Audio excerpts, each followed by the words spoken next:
Hi friends, ఈరోజు నేను సింపుల్గా అయిపోయే బ్రేక్ఫాస్ట్ రెసిపీ బ్రెడ్ శాండ్విచ్, అది కూడా చీజ్ లేకుండా ఎలా చేయాలో చూపిస్తాను. ముందుగా బ్రెడ్, మియోనీస్, చాప్ చేసిన వెజిటేబుల్స్ తీసుకోవాలి.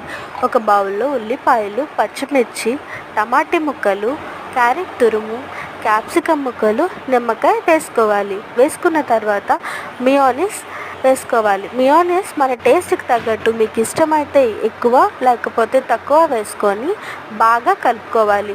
వెజీస్ అని మిక్స్ అయ్యేలా బాగా స్పూన్తో కలుపుకున్న తర్వాత ఇలా పేస్ట్లా ముద్దగా వస్తుంది. దీని స్పూన్ తీసుకొని ఒక బ్రెడ్ మీద ఈవెన్గా స్ప్రెడ్ చేసుకోవాలి.